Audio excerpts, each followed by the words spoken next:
Saturday. Happy Saturdays to you. What you gonna do today? I know I'm in crisis. Look.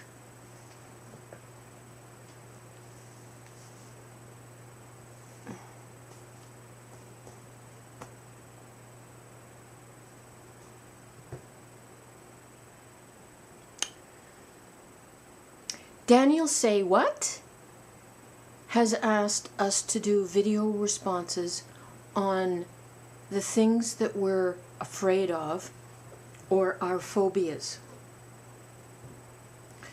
So I thought for a while that I didn't have fears or phobias, but that's a lie.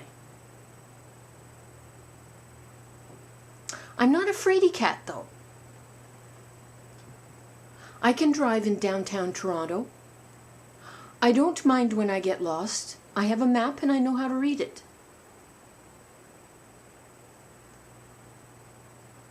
I like to go fast. But that's not addressing the issues of what I'm afraid of or what my phobias are.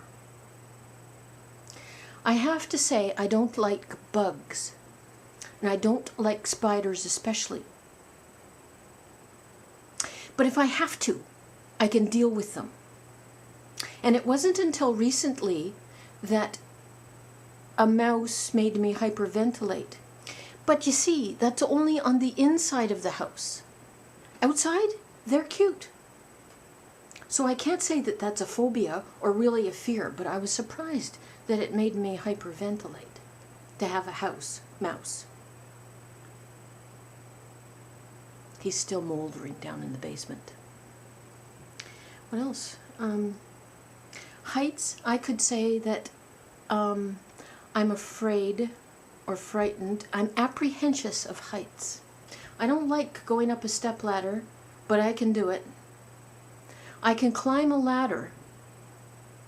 It's the getting down part that's worrisome. And it makes the palms of my hands sweat. But I don't let it immobilize me. I have walked across the Capilano Suspension Bridge in British Columbia, and it's a huge long drop down there, and the bridge moves from side to side. I have walked in the tree walk things in Capilano as well, and you're way up high walking in the treetops on these little rope ladder things and pathways up in the trees. It makes my palms sweat. And when I watch a movie that has a lot of height stuff in it, you know, like Cliffhanger, that one with Sylvester Stallone, when he was hanging off the edge of that cliff, even talking about it, my palms hurt. There's an ache in there. So that's a physical reaction. My palms sweat and ache. But it wouldn't stop me from bungee jumping if I was offered an opportunity to bungee jump or zip down a zip line.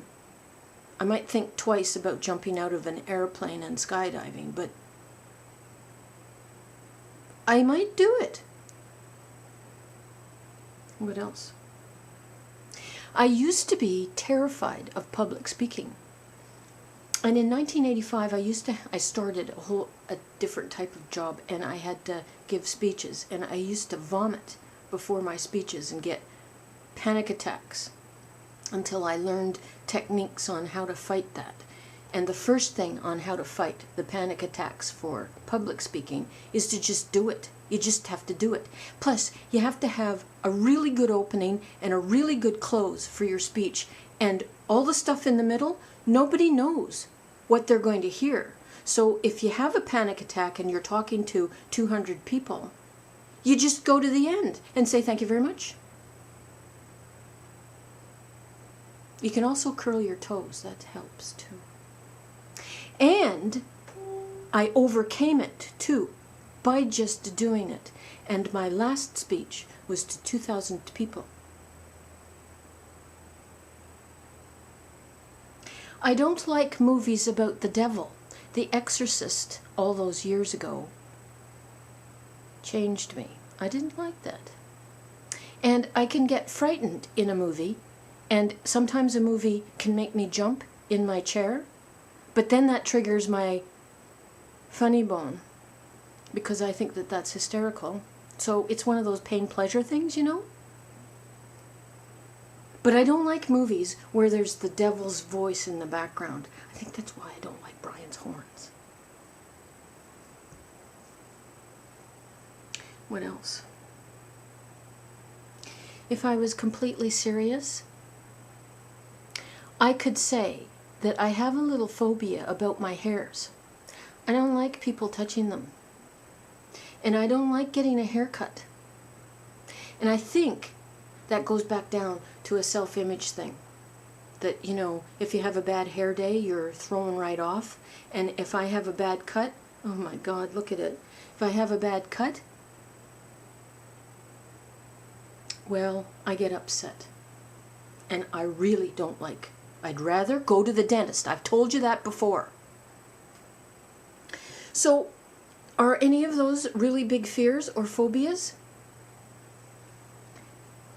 The serious part of it is that I fuss about getting older.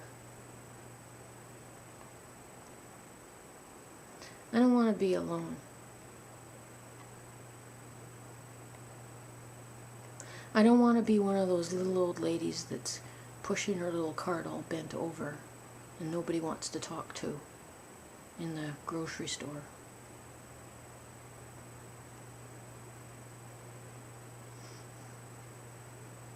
Was that good enough, Daniel? Say what? That's it, that's all.